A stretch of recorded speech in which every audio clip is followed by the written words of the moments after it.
चलिए भाई, तो हमने आज मॉर्निंग में इस चैप्टर को पूरा पढ़ा था, पूरा किया था। रात को किया था, आज मॉर्निंग में क्या किया था? अच्छा ठीक है। कल रात को हम लोगों ने वर्क एनर्जी को पूरा पढ़ा था और आज हम लोग असाइनमेंट करेंगे इसका। अच्छा, असाइनमेंट में मैंने आपसे पहले बोला था, अगर आपको याद हो तो ऐसा बोला गया था कि असाइनमेंट 2 दिन करेंगे, है ना, 2 घंटे करेंगे मतलब। लेकिन इसमें एक छोटा सा चेंज कर रहा हूं मैं। आज हम 1 घंटा क्या कर रहे हैं, असाइनमेंट। फिर आपको ना पता नहीं ग्रुप पे शायद पेपर मिल गया है या मिलना है, मिल गया है और आपको भी अपलोड करा दिया गया ऑनलाइन वाले बच्चों को। ये एक बच्ची का स्कूल का पेपर है, तो ये पेपर आप लोगों को बनाना है। आज क्या डे है? ट्यूसडे। क्या डे है? आपके पास सैटरडे तक का टाइम है। बहुत ज़्यादा टाइम दे दिया, इसलिए दे रहा हूँ सैटरडे तक का टाइम क्योंकि आपके एग्जाम वगैरह भी होंगे। लेकिन मेरी हाथ जोड़ के विनती है, जब पेपर बनाओगे तो प्लीज़ 2.5 घंटे में बनाना। मुझे पता है अभी आपकी हो सकता है पार्ट 2 की कोई तैयारी ना हो, ऑल्दो ऐसा कुछ होना नहीं चाहिए, because mechanical properties of fluids और सॉलिड का तो टेस्ट अब आप लोगों ने हाल ही में दिया था और पार्ट 1 लगभग रिवाइज हो ही रहा है साथ साथ। बट स्टिल जो भी है, जितने भी चैप्टर आपके तैयार हो रखे हैं, 1 2 3 4 10 15 जितने भी हो रखे हैं, आप 2.5 घंटे का टाइमर लगाएंगे और 2.5 घंटे का टाइमर लगाने के बाद उस पेपर को किसी भी दिन जब आपको टाइम लग जाए, इसलिए मैं आपको ये नहीं कह रहा कल, क्योंकि आप मुझे पता आप में से कुछ बच्चों के एग्जाम होंगे, प्रैक्टिकल्स होंगे, जो भी है, तो जब भी आपके पास फ्राइडे तक का टाइम हो, आप उसमें जब भी आपके पास 2.5 घंटे अवेलेबल हो कि हाँ अब 2.5 घंटे मेरे को कोई काम नहीं है, अपने जहाँ भी आप बैठते हैं पढ़ते हैं वहाँ जाए और उस पेपर को बनाएंगे जो आपको दे दिया गया है। और उस पेपर को बनाने के बाद हम सैटरडे को, कब, उस पेपर को यहाँ पे डिस्कस करेंगे। मतलब आप डाउट बताएंगे क्या है और फिर हम उसको यहाँ पे डिस्कस करेंगे। बात समझ में आती है? ये सैटरडे तक करना है, तो सैटरडे का काम हमारा ये है। अब आज क्या है?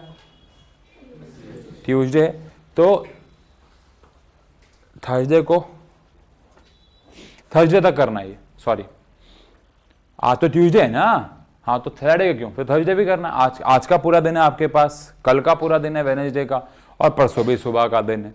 तो ये आपको सॉरी सैटरडे तक नहीं करना, कब तक करना है? थर्सडे तक करना है। थर्सडे को जब आप 5 बजे मेरे पास आओगे तो ये असाइनमेंट के रूप में आपको जो पेपर करना है वो पूरा होना चाहिए। आपको ऐसे लिखना है जैसे कि आप अपने स्कूल में आंसर शीट में लिख के आते हो। इस पेपर को यहाँ जो भी डेरिवेशंस होंगी वो हम नहीं लेंगे। यहाँ डेरिवेशंस के डाउट क्यों लेंगे, वो तो आपको याद ही करनी है ना। तो जो भी न्यूमेरिकल है या कंसेप्चुअल क्वेश्चंस हैं उनको हम यहाँ पे बनाएंगे। हाँ, अगर आपको ये समझ नहीं आ रहा उस क्वेश्चन में कि इसमें डेरिवेशन कौन सी करनी है, वो मैं आपको समझा दूंगा। बट इन शॉर्ट थर्सडे को उस पेपर के डाउट होने वाले हैं, तो थर्सडे तक ऑनलाइन ऑफलाइन सभी बच्चे जो है आप लोगों के बेटा अपलोड करवा दिया गया। प्लीज थोड़ी मेहनत करके देख लिया करो कहाँ अपलोड है। आप सारे काम हमसे मत करवाओ ना यार प्लीज, ठीक है? तो वो काम करना है आपको और फिर हम थर्सडे को वो करेंगे। यानी इसका असाइनमेंट हम एक दिन निपटा रहे हैं क्योंकि उसमें भी तो क्वेश्चंस हम प्रैक्टिस कर, क्योंकि अगर ऐसे चलेंगे ना तो हमारे को सैंपल पेपर कम से कम बन पाएंगे, हमें ज्यादा से ज्यादा बनाने हैं। ठीक है ना? समझ गए क्या प्रोसेस है? ओके, चलो आओ शुरू करते हैं आज का काम।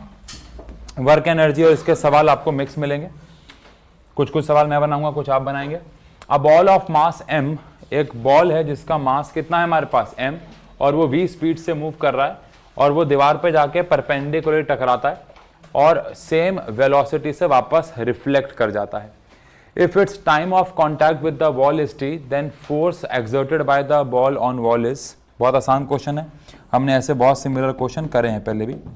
ये गया v वेलोसिटी से और टकरा के v वेलोसिटी से वापस आ गया, तो कोई एक प्लस ले लेंगे और कोई एक माइनस ले लेंगे। अब फोर्स का जो फॉर्मूला होता है वो होता है चेंज इन मोमेंटम अपॉन में टाइम। मोमेंटम का चेंज होगा final momentum minus initial momentum upon में टाइम। मास उसका m है, फाइनल वेलोसिटी v है और यहाँ पे भी मास उसका m है और इनिशियल वेलोसिटी माइनस v है। अब डिपेंड करता है कि आप जाती बार को माइनस ले रहे हो या आती बार को माइनस ले रहे हो। माइनस माइनस प्लस हो जाएगा तो यहाँ पे आ जाएगा 2mv/t। क्या आ जाएगा? 2mv/t। उस हिसाब से हमारा ऑप्शन कौन सा हो जाएगा भाई? ए ऑप्शन हो जाएगा। समझ गए? आपको याद होगा ऐसे ही सवाल में एनसीईआरटी में क्वेश्चन है जहां पे वो नॉर्मली जाके नहीं टकरा रहा है लेकिन वो वापस आ रहा है एक सर्टेन एंगल पे। याद आया? तो वो क्वेश्चन भी बहुत आता है, शायद इस पेपर में है भी एक आध, लेकिन वो एक सर्टेन एंगल पे जाकर टकराता है, फिर ये थीटा लेना होता है, फिर इसके टुकड़े करने होते हैं, और यहाँ पे वेलोसिटी में कॉस थीटा कॉम्पोनेंट लेना होता है। याद आया? तो वो वाला सवाल भी आपको एग्जाम में काफ़ी मिलेगा। अभी फिलहाल अगर बात करें तो ये गया नॉर्मली और वापस आ गया, ठीक है। इसके बाद अगला सवाल को देखें, अगर a body of mass 5 kg is suspended bye a spring, एक स्प्रिंग लगा दी, ये वाला हिस्सा फिक्स कर दिया और 5 kg का मास लगाया हुआ है, तो मास हमारे पास है 5 kg, ठीक है। इसके बाद कह रहे हैं on an inclined plane as shown the spring balance measure. अच्छा, अगर ये स्प्रिंग बैलेंस ऐसे हवा में पड़ा होता और यहां पे हम लोगों ने मास लगा रखा होता 5 किलो का, तो रीडिंग 50 न्यूटन आती, क्योंकि mg रीडिंग आती है mg। अभी तो 50 नहीं आएगी ना, बोलो हाँ, अब कितनी आएगी आप जरा चेक करें। सबसे पहले तो यहाँ पे अगर मैं नीचे की तरफ क्या बनाता हूँ mg और ऊपर की तरफ क्या आता है r, तो r के mg के दो टुकड़े हो जाएंगे, एक क्या हो जाएगा mg, अगर ये 30 है तो ये भी 30 हो जाएगा, तो cos थीटा, और ये हो जाएगा mg। अब अगर कॉमन सेंस लगाई जाए, यहाँ पे कहीं पे भी क्वेश्चन में बोला नहीं गया है कि फ्रिक्शन है और ना ही कहीं म्यू गिवन है, तो क्या हम इसे फ्रिक्शनलेस सरफेस मान के चलेंगे? ऑब्वियस सी बात है बेटा, और तो कोई ऑप्शन ही नहीं है। सरफेस जो हमारे पास है वो क्या है? फ्रिक्शनलेस, सेकंड ऑप्शन है ही नहीं हमारे पास, ठीक है। अब अगर ऐसा है तो क्या जो स्प्रिंग बैलेंस की रीडिंग है वो r होगी, mg होगी, mg cos थीटा होगी, mg sin थीटा होगी? हाँ, स्प्रिंग को खींच कौन रहा है? mg sin थीटा खींच रहा है, जो इधर की तरफ है। तो अगर मैं बोलूं रीडिंग ऑफ स्प्रिंग जो होगी वो हमारे पास होगी mg sin थीटा। अब m हमारे पास कितना है? 5, g की वैल्यू कुछ नहीं बोला है तो 10 ले लेंगे, ऑप्शन से ही पता लग रहा है कि 10 ही लेनी है, और थीटा हमारे पास 30 है तो sin 30 की वैल्यू तो 50 का आधा हो जाएगा 25 न्यूटन। समझ गए? तो यहाँ से हमारे पास 25 न्यूटन आंसर आ जाएगा। यानी इस क्वेश्चन में घुमा फिरा के आपसे सिर्फ यही पूछा है कि कितनी फोर्स है जो उसको नीचे लेके आ रही है, तो घुमा फिरा के वो आपसे ऐसे पूछ लिया कि स्प्रिंग बैलेंस की रीडिंग क्या है। बात समझ में आती है? बोलो। मुझे याद आ रहा है इसी सवाल में एक बार एक क्वेश्चन नीट में भी आया हुआ है जिसमें आपको स्प्रिंग का स्प्रिंग कांस्टेंट भी दे देते हैं और पूछ लेते हैं कि बताओ स्प्रिंग कितना खींचेगा। सेम है। अब जो फोर्स आई है 25 न्यूटन, उसको हम किसके बराबर रख देंगे? kx के, क्योंकि स्प्रिंग में जो खिंचाव होती है वो kx के बराबर होती है। स्प्रिंग कांस्टेंट दे दिया, फोर्स आ गई, क्या आ जाएगा? x आ जाएगा। समझ गए? तो ऐसे घुमा फिरा के सवाल पूछे जा सकते हैं। डन है? ठीक है। अगला सवाल आता है हमारे पास। सवाल क्या कह रहा है? A average force necessary to stop a bullet of mass, एक बुलेट है जिसका मास कितना है हमारे पास? 20 ग्राम। हमें उसको रोकना है। 20 ग्राम का मतलब हो गया 0.02 kg। कितनी स्पीड पे चल रही थी भाई? इनिशियल वेलोसिटी हमारे पास कितनी थी? 250 मीटर पर सेकेंड, और हमें इसको रोकना है तो फाइनल वेलोसिटी कितनी हो जाएगी? 0 metre per second. As it penetrates into the wood for distance, कितने डिस्टेंस पे पेनिट्रेट हुई? 0.12 मीटर। क्या निकालना आपको? फोर्स। अच्छा बताओ, फोर्स प्लस में होगी माइनस में होगी? अब वैसे बात है माइनस में, बिकॉज आप उसे रोक रहे हो। फोर्स का फॉर्मूला मास इनटू एक्सेलरेशन। क्या मास इनटू में एक्सेलरेशन लगाऊंगा या change in momentum upon time लगाऊंगा? आंसर है मास इनटू में एक्सेलरेशन। बट एक्सेलरेशन तो मेरे पास है नहीं, लेकिन मेरे पास ये डेटा तो है, और इसकी मदद से मैं थर्ड इक्वेशन लगा के क्या निकाल सकता हूँ? एक्सेलरेशन। थर्ड इक्वेशन क्या कहती है भाई? v² is equal to 2as। तो v हमारे पास कितना है? 0। u हमारे पास कितना है? 250। इसका हमें स्क्वायर करना है, तो एक्सेलरेशन हमें निकालना है, और s हमारे पास 0.12 आया था। तो यहाँ पे हमारे पास 62500 अपॉन, माइनस का तो है ही, अपॉन में 0.24 ये हमारे पास क्या आ गया? एक्सेलरेशन। क्योंकि एक्सेलरेशन बोला नहीं है तो सॉल्व मत करो, सीधा वैल्यू पुट करते हैं। अब यहाँ से हम लोग क्या कैलकुलेट कर लेते हैं? फोर्स। फोर्स का फॉर्मूला मास इनटू में एक्सेलरेशन। मास कितना था? 0.02, और एक्सेलरेशन कितना है? 625 के साथ 20 अपॉन में 0.24। तो यहाँ पे हमारे पास 1/12, तो ये आ गया हमारे पास 62500 अपॉन में 12। ऑब्वियस बात है माइनस का चल रहा है साथ साथ, बट हमारे पास कोई भी ऑप्शन माइनस में नहीं है तो हम ऐसे नहीं लिख रहे हैं। समझ गए? क्या आ रहा है बताओ यार, करो सॉल्व। 5.5, 10 की पावर तो सबकी सेम ही है। 5.2 वाला ऑप्शन आ रहा है, तो -5.2 इंटू में 10 की पावर 3 न्यूटन। तो यहाँ से नेट फोर्स अगर माइनस को अगर हम इग्नोर करें तो हमारे पास ऑप्शन क्या आ जाता है, डी ऑप्शन आ जाता है। समझ गए? बोलो। हाँ वही तो किया है बेटा, बेटा वही तो किया है, u²/2 है। और क्या किया है बताओ बेटा, u²/2 ही तो किया है। क्यों कंफ्यूज करते हैं हम दुनिया को? u²/2 है कहां से आया? थर्ड इक्वेशन से ही तो आया। बोलो। आप कह रहे हो सर मैं ये स्टेप ना लिख के सीधा ये लिख दूं क्या? आंसर हाँ, MCQ है, ये सब्जेक्टिव क्वेश्चन थोड़ी है, कैसे मर्जी करो, आपकी चॉइस है। सही है? ठीक है। अगला सवाल, Newton second law and third law of motion lead to the conservation of. क्या आपको याद है Newton second law third law की मदद से हमने law of conservation of linear momentum proof किया था। तो लीनियर मोमेंटम को हमने क्या प्रूफ किया था? कंजर्व्ड। याद है? डेरिवेशन की थी ना, m1u1 plus m2u2 is equal to m1v1 plus m2v2। ठीक है। अगला सवाल, एक दिवाली रॉकेट है, वैसे तो बैन हो गया है, इज इजेक्टेड। अच्छा ये सवाल बड़ा प्यारा है, ध्यान सुनना। और इससे हम आज एक नया फॉर्मूला पढ़ने वाले हैं। ये फॉर्मूला हम लोगों ने बैचेस में, फॉर्मूला तो खैर क्या ही है, एक छोटा सा चेंज होगा फॉर्मूले में, और उससे फिर आप ऐसे वाले कोई भी क्वेश्चन कर सकते हो। क्वेश्चन छोड़ो, सबसे पहले इतना बताओ, क्या फोर्स का जो फॉर्मूला रहता है, क्या फोर्स का जो फॉर्मूला रहता है वो चेंज इन मोमेंटम अपॉन में टाइम भी होता है? अब मोमेंटम का फॉर्मूला क्या होता है? Mass into velocity. अब अभी तक हम क्या करते थे, मास को बाहर लेके आते थे, अंदर dv/dt होता था, dv/dt एक्सेलरेशन हो जाया करता था, मास इनटू में एक्सेलरेशन फोर्स आ जाया करता था। लेकिन इन क्वेश्चंस में अगर आप नोटिस करो तो मास चेंज हो रहा है। जब एक रॉकेट हवा में उड़ता है तो उसका मास कम होता रहता है। क्वेश्चन पढ़ो ना कि दिवाली रॉकेट जो है वो 0.05 kg ऑफ गैस निकाल रहा है हर एक सेकेंड। समझ गए ना? तो क्या इस बार वेलोसिटी हमारी क्या है? देखो कांस्टेंट है। इस बार वेलोसिटी कांस्टेंट है और अंदर बच गया change in mass per unit time. ऐसा बड़ा अजीब लग रहा होगा आपको देखने, बिकॉज आज से पहले कभी हमने ऐसा देखा नहीं है, क्योंकि हमेशा हम किसको बाहर लेते आए हैं? मास को। लेकिन रॉकेट के केसेस में या ऐसे क्वेश्चंस में जहां पे किसी बॉडी से कोई मास निकल रहा हो, वहां पे वेलोसिटी आपको हमेशा कांस्टेंट दे रखी होगी, तो वेलोसिटी को आप बाहर ले सकते हो, अंदर क्या बच जाएगा? हाँ। अब अगर ये छोटा सा चेंज है तो क्या मैं इस फॉर्मूले को ऐसे भी लिख सकता हूं कि जो फोर्स है वो वेलोसिटी इनटू में change in mass upon time भी होता है। तो ये भी हमारे पास एक छोटा सा फोर्स का फॉर्मूला है, ये कोई नया फॉर्मूला नहीं है। समझ गए? अब क्वेश्चन पे वापस आते हैं। क्वेश्चन क्या कह रहा है सुनो, कह रहे हैं दिवाली रॉकेट है जो इतना केजी हर एक सेकंड में निकाल रहा है, तो क्या उसमें change in mass upon time आपको दे रखा है कितना? 0.05 kg पर सेकेंड। अरे बोलो। और वेलोसिटी कितनी है? 400 है। वेलोसिटी कितनी है? 400 मीटर पर क्या निकालना है बोलो?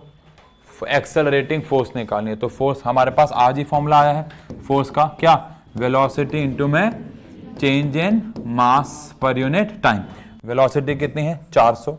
चेंज इन मास कितना है? 0.05, तो 5/4 आ गया। कितना आ गया? 20 न्यूटन आ गया, डाइन आ गया? आंसर है 20 न्यूटन। डाइन कैसे? डाइन तो तब आता जब मास ग्राम में होता और वेलोसिटी सेंटीमीटर पर सेकंड में होती। तो अभी तो फिलहाल आंसर क्या आएगा? 20 न्यूटन। क्या आएगा? समझ गए? बोलो। तो ये वाले सवाल जब आपको किसी भी क्वेश्चन में अगर ऐसे बोल रखा हो कि वेलोसिटी कांस्टेंट है और मास ऐसे चेंज हो रहा है, तो आप ये फॉर्मूला लगा सकते हो। अच्छा, अब क्या ऐसा हो सकता है क्वेश्चन में कि वेलोसिटी भी चेंज हो रही है और मास भी? आंसर है नहीं। आपको एक ही साथ दो वेरिएबल्स अभी तक नहीं सिखाए गए हैं। अरे बोलो। तो या तो मास कांस्टेंट होगा, वेलोसिटी चेंज हो रही होगी, या तो वेलोसिटी कांस्टेंट होगी, मास चेंज हो रहा होगा। ठीक है। अगला सवाल है, बनाओगे क्या? बनाओ चलो।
हो गया?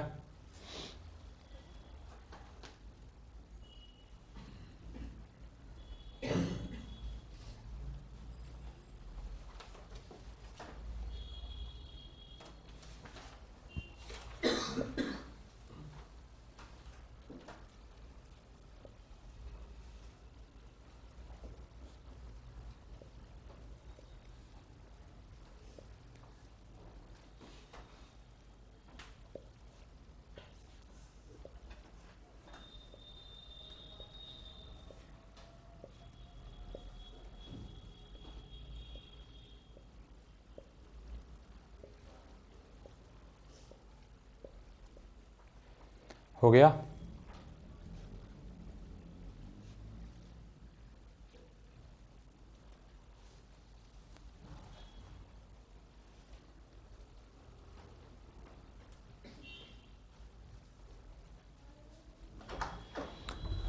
हाँ बनाए भाई।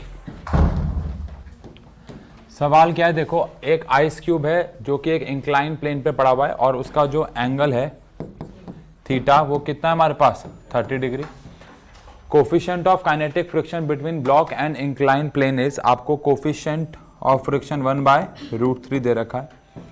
What is the acceleration of the block, आपको ब्लॉक का क्या निकालना है एक्सेलरेशन। तो सबसे पहले क्या यहाँ पे डायग्राम बनाएंगे हम, बिना डायग्राम के भी कर सकते हो वैसे आप, बट बेहतर है आप डायग्राम। देखो या तो आप सीधा एक्सेलरेशन की क्या लगा दो इक्वेशन, किसी को एक्सेलरेशन की इक्वेशन याद है यहाँ पे, जी एम कहां से आ गया, हाँ एम कहां से आ गया, जी ब्रैकेट में sine theta minus mu cos theta, सीधा भी लगा सकते हो आप, है ना। नहीं तो मैं आपको बस एक बार यहाँ पे जल्दी जल्दी याद दिला देता हूं। अच्छा क्या यहाँ पे एंगल ऑफ रिपोज लगेगा, नहीं बेटा, एंगल ऑफ रिपोज कब लगता है जब बॉडी रेस्ट पे होती है, बस मूव करने वाली होती है। यहाँ तो बॉडी क्या कर रही है एक्सेलरेशन। बस फर्क ये है कि यहाँ पे आपको देखना पड़ेगा कि जो एंगल ऑफ रिपोज है वो कितना है, समझ गए। मैं आपको समझाता हूं, सुनो। पहली बात क्वेश्चन को समझो, कितने एंगल पे पड़ा हुआ है 30, और ये ऑब्जेक्ट कितने किलो का है कुछ बोल रखा है नहीं, और नीचे की तरफ क्या लग रहा होगा बोलो mg, ऊपर की तरफ क्या लग रहा होगा r, इधर क्या लगेगा mg cos थीटा, और इधर क्या लग जाएगा mg sin थीटा। अब क्योंकि फ्रिक्शन भी है तो पीछे क्या लग रही होगी फ्रिक्शन।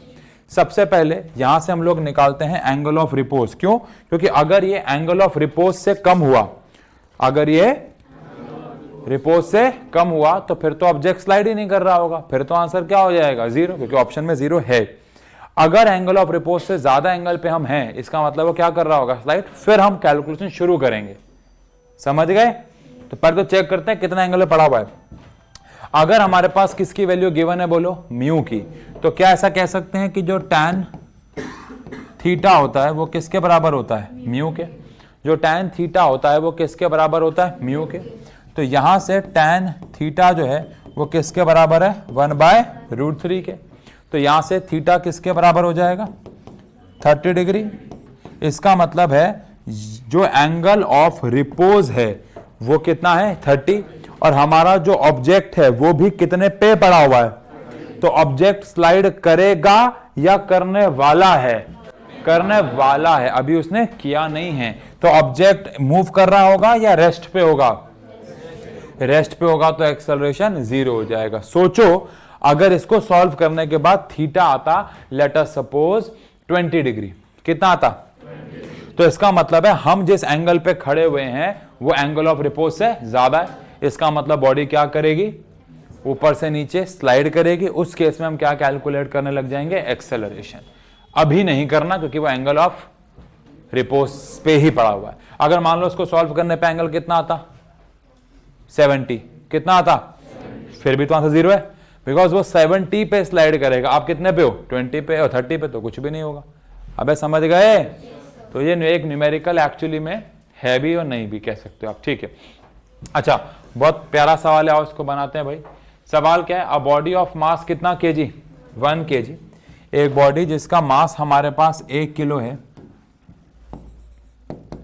1 किलो का मास है, tied to one end of string is revolved in a horizontal circle of radius, कितने रेडियस पे घुमाया उसको 0.1 मीटर पे, with speed of कितना 3 रेवोल्यूशंस पर सेकेंड। तो क्या आपको ओमेगा गिवन है? ओमेगा कितना है? 3 रेवोल्यूशन पर सेकेंड। हर एक रेवोल्यूशन में 2 पाई होता है, तो कितना हो गया? 6 पाई रेडियन पर सेकेंड हो गया। सही है।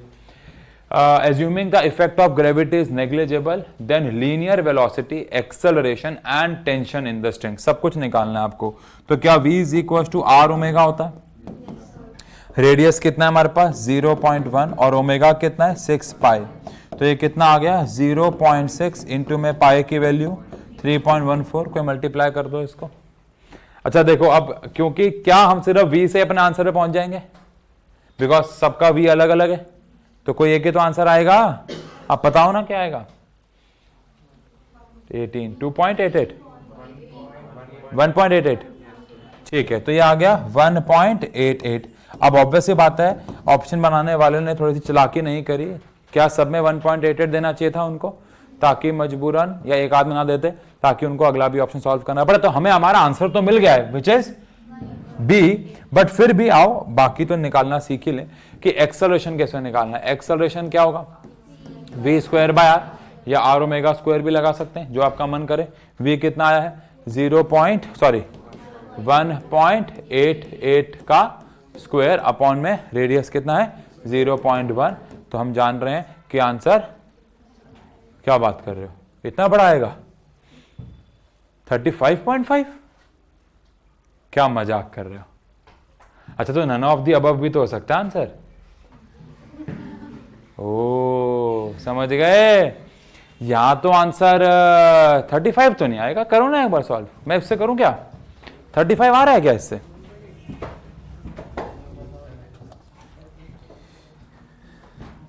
एक सेकेंड। 1.88 अगर आ गया तो मेरा तो मैथ से विश्वास उड़ जाएगा, क्योंकि देखने में तो नहीं लग रहा। ओए आ गया, नीचे 0.1 है ना। तो मतलब मेरी मैथ गंदी नहीं है, तुम्हारी भी है।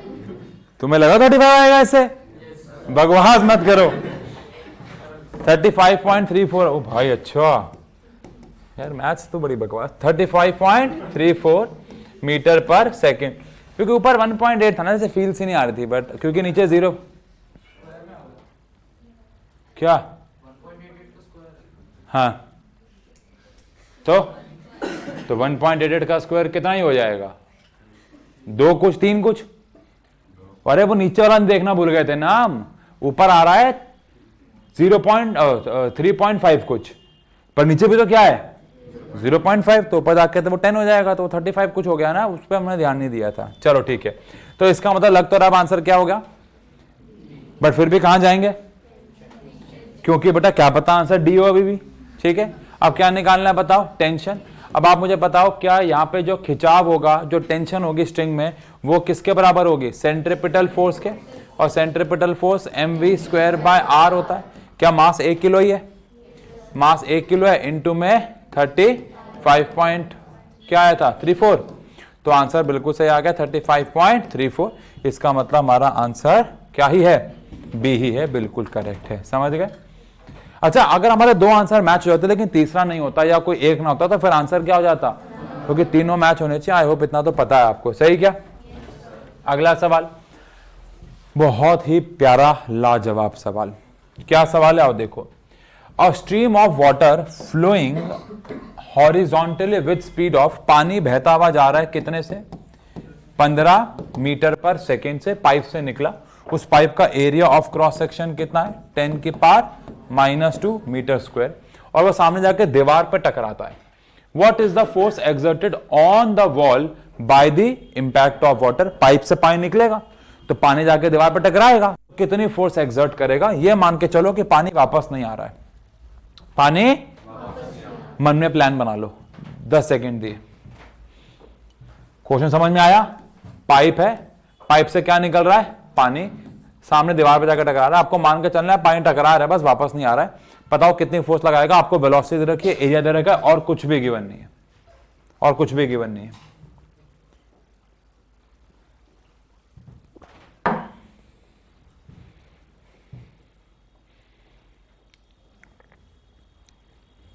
बना लिया? चलो, सबसे पहली बात तो हमें पता है कि यहां पे जो फॉर्मूला लगेगा वो कौन सा लगेगा, जो अभी पढ़ा था, कौन सा, वेलोसिटी इनटू में rate of change of mass, क्योंकि यहां पे पाइप से कुछ निकल रहा है, तो वेलोसिटी इनटू में, तो पहले क्या निकाल लेते हैं, मास निकाल लेते हैं। टाइम को मान लो x सेकेंड या टाइम को मान लो 1 सेकेंड, आपकी चॉइस रहेगी, ठीक है। सबसे पहले क्या मास का फॉर्मूला होता है डेंसिटी इंटू में वॉल्यूम। क्या मुझे पानी की डेंसिटी पता है 1000, और वॉल्यूम क्या होता है, एरिया इंटू में लेंथ होता है, बोलो। अब यहां पे मेरे पास मास 10 की पावर 3, एरिया मेरे पास कितना है 10 की पावर -2 इंटू में लेंथ आ गया, जो कि नहीं है लेंथ मेरे पास, तो यहां से कितना आ गया 10L आ गया, कितना आ गया। लेकिन मुझे मास की जरूरत है, मास पर यूनिट टाइम की जरूरत है, तो मास पर यूनिट टाइम की अगर मैं बात करूं तो इसको मुझे टाइम से डिवाइड करना है। अब डिस्टेंस अपॉन टाइम क्या होता है, वेलोसिटी होता है, तो यहां पे मेरे पास क्या आ गया, वेलोसिटी, और वेलोसिटी कितनी है 15 है, कितनी है, तो कितना आंसर आ गया 10 इंटू में 15 विच इज 150 क्या केजी पर सेकेंड, क्योंकि ये मास पर यूनिट टाइम है। अरे बोलो, हो गया क्वेश्चन सॉल्व। अब फोर्स का फॉर्मूला क्या पढ़ा है आज, वेलोसिटी इंटू में rate of change of mass. Velocity कितनी है 15, rate of change of mass कितना आया है, कितना आ गया 225 न्यूटन। लो जी, पहला सवाल। दूर दूर तक जब डेटा दे रखा था तो लग रहा था कि कुछ भी नहीं दे रखा है, लेकिन बहुत कुछ दे रखा है। क्या हमें पानी की डेंसिटी याद होनी चाहिए, मैकेनिकल प्रॉपर्टीज ऑफ फ्लूइड में आपको गिवन नहीं आएगी, आपको पता होना चाहिए कि पानी की डेंसिटी कितनी होती है 1000, समझ गए, ओके। मास चेंज नहीं हो रहा है यहां, मास चेंज नहीं हो रहा है यहां, पाइप से मास निकल रहा है, बात एक ही है, सही है, डन। चलिए इसका पहला पार्ट इजी है, दूसरा पार्ट इंटरेस्टिंग है। पहला पार्ट मैं करता हूं, दूसरा आप बनाओ, तैयार है।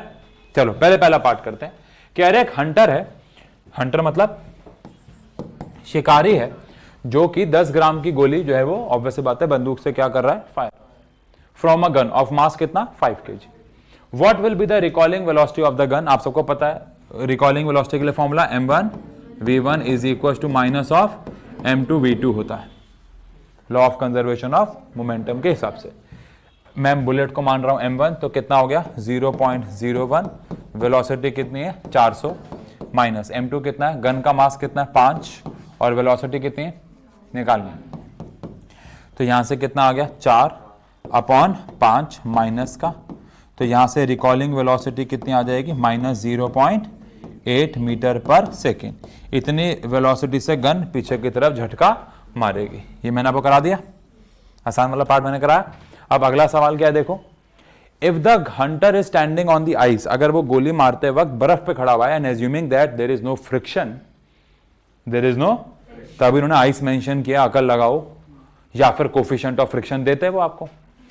अगर वो आइस पे खड़ा हुआ है और उसका खुद का मास 75 किलो है, तो बताओ वो कितनी वेलोसिटी से पीछे जाएगा। क्या वो पीछे जाएगा, जाएगा ना, कितने से जाएगा निकालो।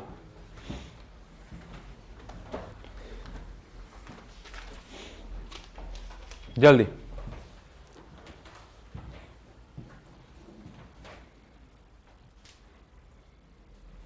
क्या यहां पे फिर से हम law of conservation of momentum लगाएंगे, बट इस बार गन और इंसान के लिए।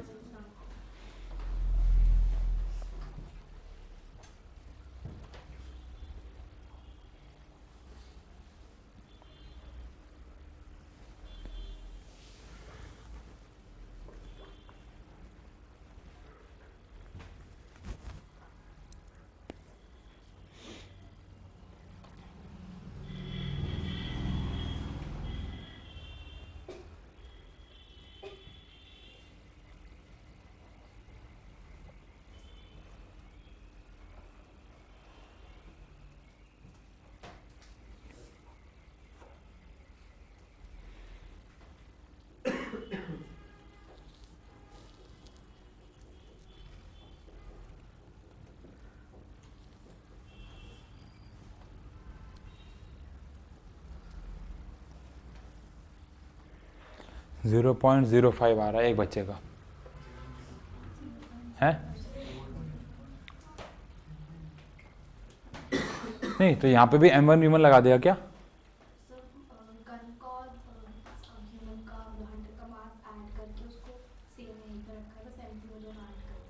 हाँ, या वेलोसिटी कॉमन रख दी।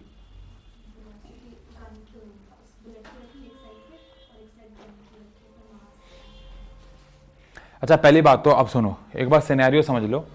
जब गन को झटका लगेगा पीछे, तो वो झटका किस पे जाके मारेगी?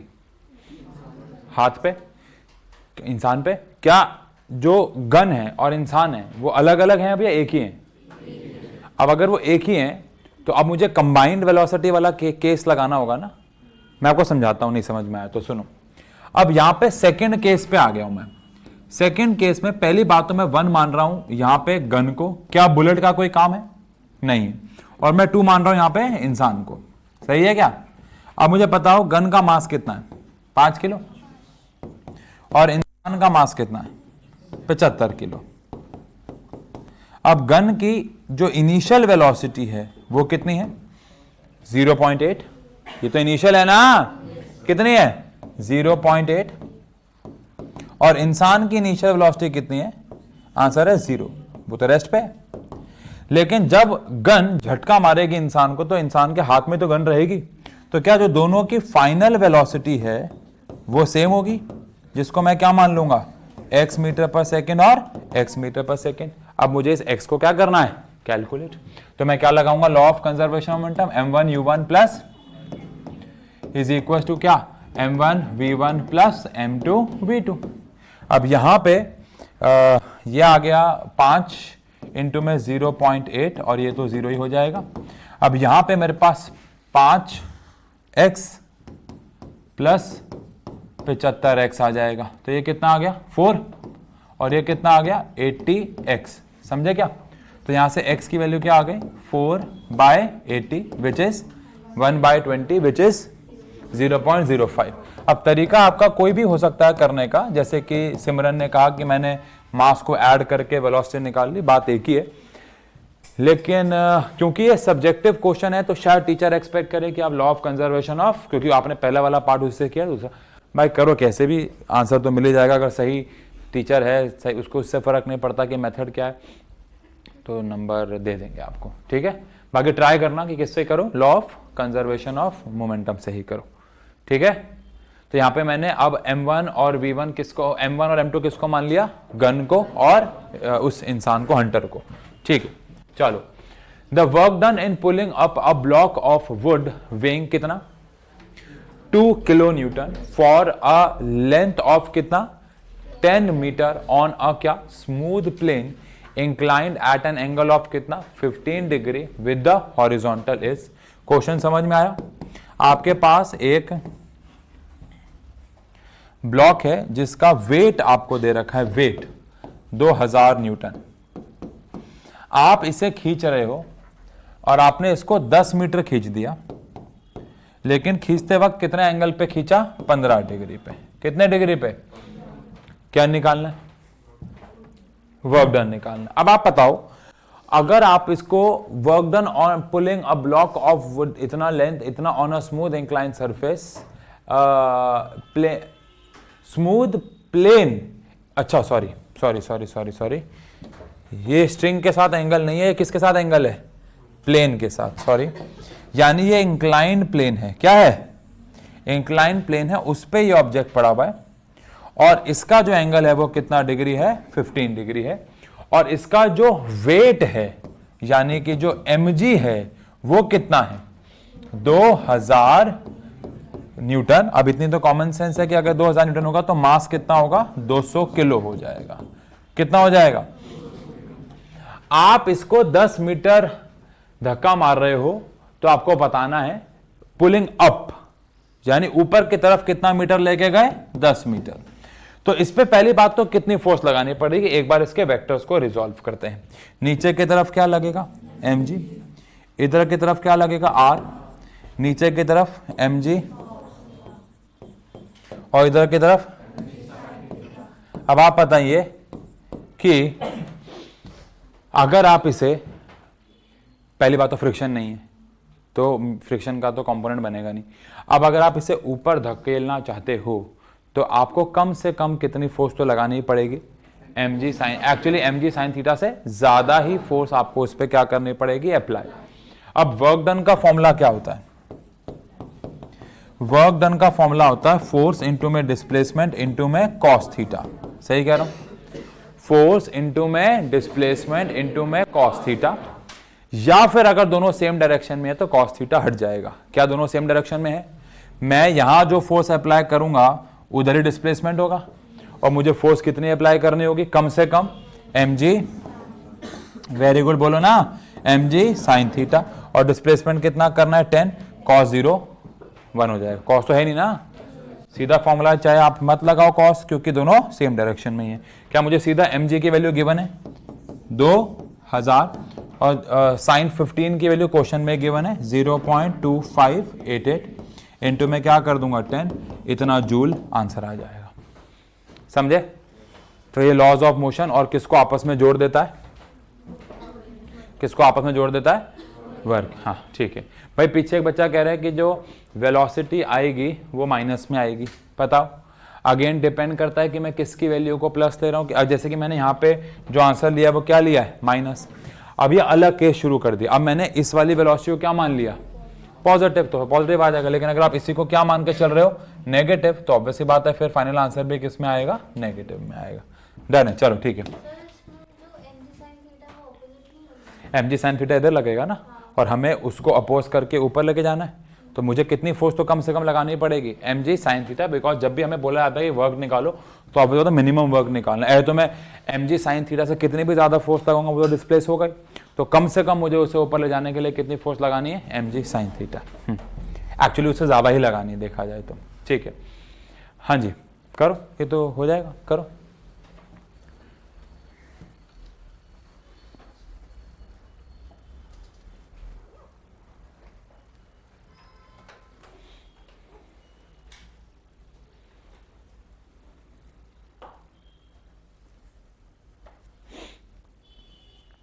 इनमें से कौन सी फोर्सेस कंजर्वेटिव नहीं है, याद करेंगे। कंजर्वेटिव फोर्स कौन सी होती हैं, ऐसी फोर्सेस जिनके अगेंस्ट अगर आप क्या करोगे काम, तो वो क्या कर लेगा, स्टोर। अभी हाल ही में वर्क एनर्जी में बताया था कि 3 फोर्सेस कंजर्वेटिव होती हैं, ग्रेविटेशनल फोर्स, इलास्टिक फोर्स और इलेक्ट्रोस्टैटिक फोर्स। तो क्या ग्रेविटेशनल फोर्स कंजर्वेटिव होती है, यस। क्या electrostatic force between 2 charge conservative होती है, यस। क्या मैग्नेटिक फोर्स भी कंजर्वेटिव होती है, यस। लेकिन फ्रिक्शनल फोर्स कंजर्वेटिव, तो आपसे पूछा है कौन सी नहीं होती है, तो ओनली 4 यानी कि डी आंसर हो गया। अगर पूछा होता कौन सी कंजर्वेटिव है, तो फर्स्ट, सेकंड एंड थर्ड, ये तीनों क्या है बेटा, magnetic force is also electrostatic in nature, वो आप बड़े होकर समझोगे। तो इलेक्ट्रोस्टैटिक फोर्स में 2 फोर्स आते हैं, इलेक्ट्रिक और मैग्नेटिक, कहीं पर लिख लो चाहे। इलेक्ट्रोस्टैटिक फोर्स में 2 चीजें आती हैं, electric and magnetic. Electrostatic force में 2 चीजें आती हैं, इलेक्ट्रिक और मैग्नेटिक। यानी आप बड़ों के समझोगे कि इलेक्ट्रोस्टैटिक फोर्स एक्चुअली में मैग्नेटिक फोर्स से ही पैदा होती है, या मैग्नेटिक फोर्स इलेक्ट्रोस्टैटिक फोर्स से ही पैदा होती है, बात एक ही है। डन है क्या? तो उस हिसाब से आंसर हमारा ये हो जाएगा। चलिए आगे बढ़ेंगे। If the kinetic energy of a particle is doubled then its momentum will be. हमने काइनेटिक एनर्जी और मोमेंटम में रिलेशन पढ़ा हुआ है। मोमेंटम का रिलेशन क्या होता है, √2m/ke। कह रहे हैं if the kinetic energy of the particle is doubled. अब अगर मैं नए वाले मोमेंटम की बात करूं तो क्या हमने नई वाली काइनेटिक एनर्जी को डबल किया है? तो अगर मैं इस √2 को बाहर लिख दूं तो अंदर क्या बच जाएगा, 2m/ke। क्या ये मेरा पुराना वाला मोमेंटम ही है? तो नया वाला मोमेंटम √2 टाइम्स पुराने वाले मोमेंटम के हो जाएगा। समझ गए? तो आंसर हो गया डी पार्ट इंक्रीज √2 टाइम्स। इसके बाद करो, बहुत प्यारा सवाल है।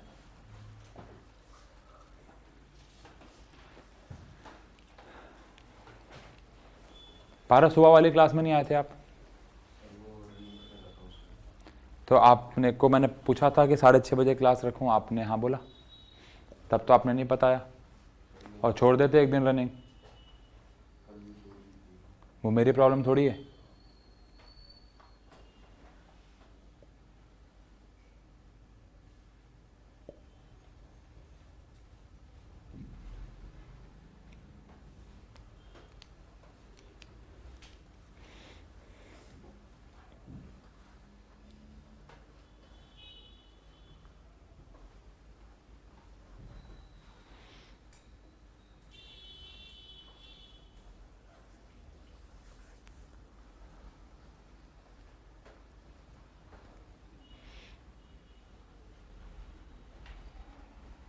रिकॉर्ड देख लिया?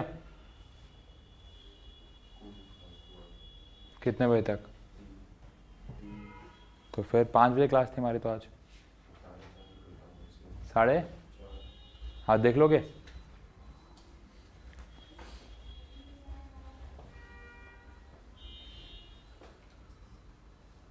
हो गया?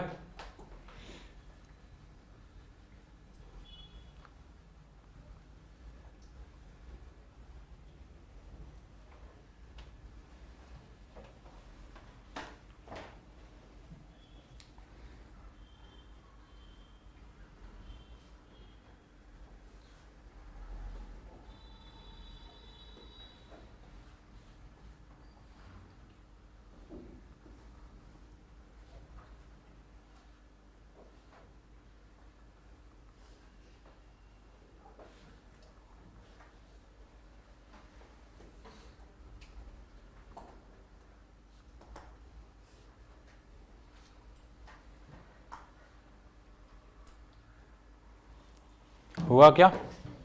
आओ समझे सवाल को। क्या कह रहे हैं? एक लाइटर बॉडी जिसका मास क्या है m1 एंड वेलोसिटी क्या है v1, एंड हेवियर बॉडी जिसका मास क्या है m2। यानी ये क्लियर कर दिया उन्होंने कि जो m1 है वो छोटा है और m2 जो है वो बड़ा है। हैव सेम काइनेटिक एनर्जी, उन दोनों की काइनेटिक एनर्जी क्या है? सेम है। अब ध्यान से सुनो, पहली बात तो ये कंफ्यूज करने के लिए दे रखा है, ये कुछ भी नहीं है सिवाय मोमेंटम के। बोलो, बस यहां ध्यान रखना कि ये किसका मोमेंटम है? सेकंड वाले का। ये किसका है? ये सेकंड वाले का, फर्स्ट वाले का। यहां पे ये ना कुछ खेल गया आपसे। बोलो, तो मुझे सी ऑप्शन तो मैं भी देख ही नहीं रहा, और यहां पे भी ये मोमेंटम है। अब ध्यान सुनना, क्या मोमेंटम का फॉर्मूला √2m के ही होता है? क्या इनकी काइनेटिक एनर्जी सेम है? अगर उनकी काइनेटिक एनर्जी सेम है तो क्या जो मोमेंटम है ये directly proportional to root of mass होगा? यानी जिसका मास ज्यादा होगा उसका मोमेंटम भी ज्यादा होगा अगर काइनेटिक एनर्जी सेम है तो, और जिसका मास कम होगा उसका मोमेंटम भी कम होगा अगर काइनेटिक एनर्जी सेम है तो, जो कि है। काइनेटिक एनर्जी सेम है तभी मैं बोल पा रहा हूं कि काइनेटिक की momentum is directly proportional to क्या? अगर काइनेटिक एनर्जी सेम ना होती तो मैं बोलता directly proportional to product of mass and kinetic energy. बोलो, तो अभी फिलहाल मैं ये बोल सकता हूं। अब किसका मास ज्यादा है? सेकंड वाले का। अगर सेकंड वाले का मास ज्यादा है तो क्या सेकंड वाले का मोमेंटम भी फर्स्ट वाले से ज्यादा होगा? क्योंकि मास क्या है उसका? ज्यादा। अब सेकंड वाले का मोमेंटम बोले तो m2 v2 ज्यादा होगा m1 v1 से। तो ऑप्शन क्या हो गया? डी ऑप्शन हो गया। इसलिए मैंने कहा मैं सी वाले को देख ही नहीं रहा, बिकॉज वहां तो पता नहीं उन्होंने क्या ही लिखा हुआ, उसका तो कुछ काम नहीं है। समझ गए क्या? इतना लंबा क्यों करना? आपको समझ में आ गया क्या? काइनेटिक एनर्जी को आपने आपस में बराबर रख दिया, फिर क्या निकाला आपने? नहीं, आपने मास का रेशियो निकाल लिया उससे। नहीं, मैं पूछ रहा हूं आपने काइनेटिक एनर्जी को इक्वल करके क्या किया?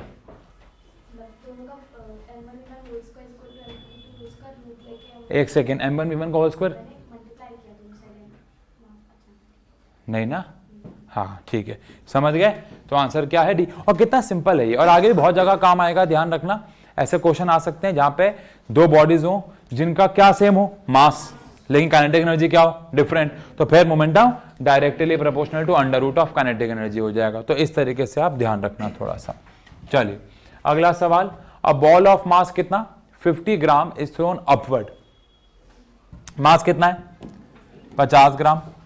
मास कितना है? 50 ग्राम, यानी 0.05 kg। उसको ऊपर फेंका और वो मैक्सिमम कितना हाइट पे गई? 100 मीटर की हाइट पे गई।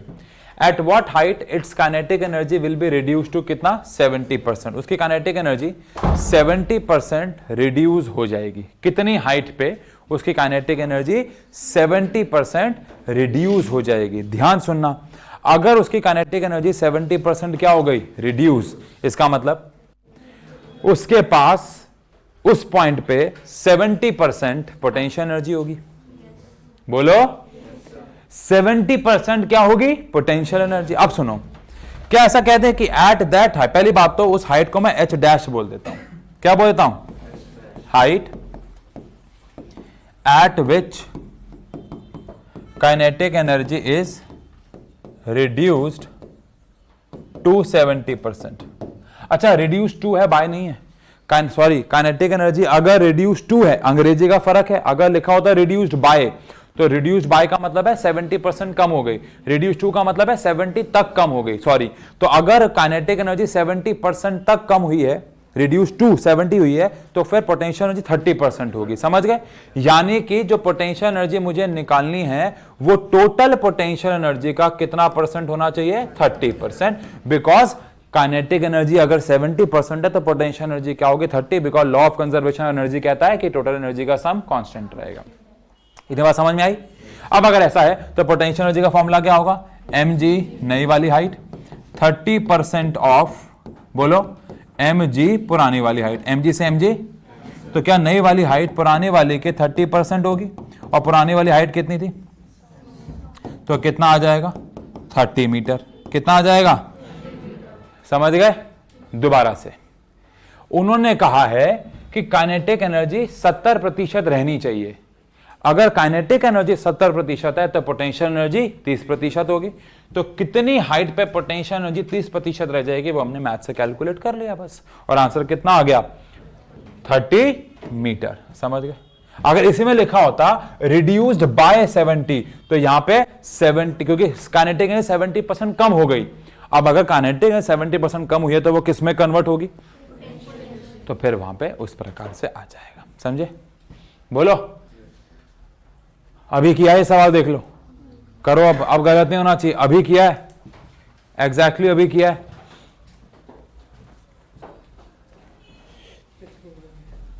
ट्वेल्थ क्या है?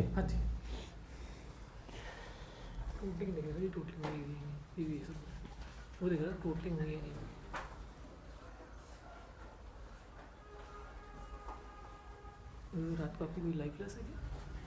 नहीं, इनके साथ वो 12th वालों के साथ है आज। आपके साथ नहीं है ना आज मेरी कोई? 12th वालों के साथ है। 12th वालों के साथ कौन सी फीस की? आज देखता हूँ, बात करता हूँ।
हो गया क्या? क्या आंसर है? क्या आप बात कर रहे हो? सबका सेम सवाल है क्या? वहां पे भी सी आ रहा है वैसे तो भाई। अच्छा, लेकिन ए और बी भी आ रहा है। सबका सी आया है? दो बॉडीज हैं ए और be having mass m and m। Same question है ये तो। जिसका मास ज्यादा है उसकी मोमेंटम भी ज्यादा होगा। तो ए का मास ज्यादा है या बी का ज्यादा है? अच्छा, m और m है तो b का मास ज्यादा है तो b का मोमेंटम ज्यादा हो गया। सी आंसर है। तो अभी तो कराया था सेम सवाल। यार ये भी गलत कर रहे हो यार, अजीब बात है। ऐसा मत करो भाई।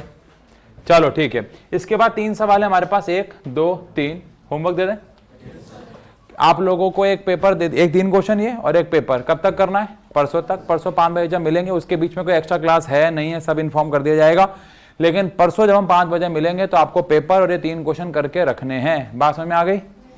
पहले इन 3 क्वेश्चन में अगर कोई डाउट होगा तो पूछेंगे और उसके बाद फिर बढ़ेंगे पेपर पे। समझ गए? ठीक है, मैं चेक करूंगा पेपर कौन कौन कर क्या है।